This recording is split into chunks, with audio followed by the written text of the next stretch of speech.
You can't even sleep at night. No, I can't. I'm up at all hours of the day because I just don't feel safe.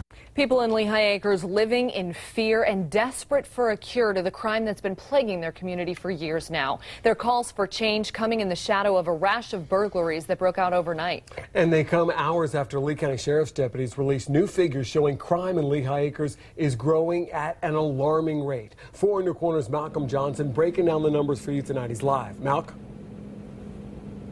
Patrick and Amy, this Lee County Sheriff's Office crime report came into our newsroom earlier this morning with much of the crime happening here in Lehigh Acres. It's got everything listed from burglary to grand theft inside of it. In the house behind me, there's currently a missing persons case being investigated. I spent much of the day speaking with people who live here in Lehigh Acres, and they say something has got to get done.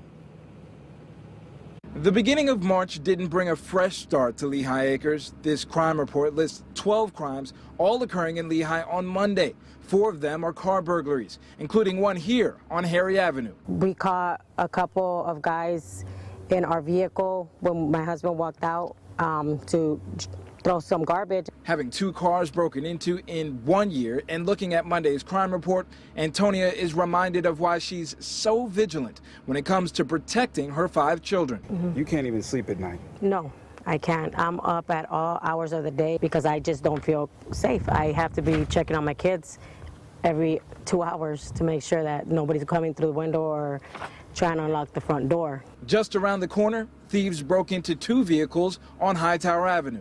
It's cause for concern, that's for sure.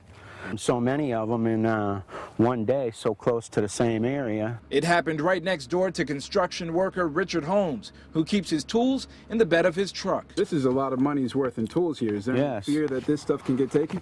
Not usually. I'm not really worried about it. I mean, I always leave it out here. I ain't had no problems. But now? You know, but now, yeah. The crime spike is another worry on the mind of Helene Tomlinson, who lost her husband Monday after a long illness.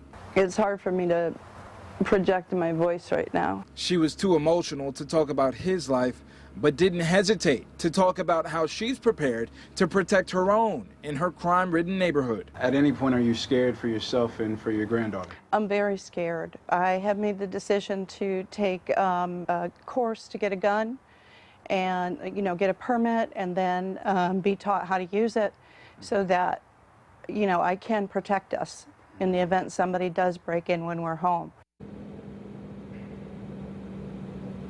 And you can hear the fear in some of their voices. I reached out to the Lee County Sheriff's Office to find out what, if anything, will take place going forward in terms of more deputies on the street. They provided no response. Reporting in Lehigh Acres, I'm Malcolm Johnson, Fox 4 in your corner.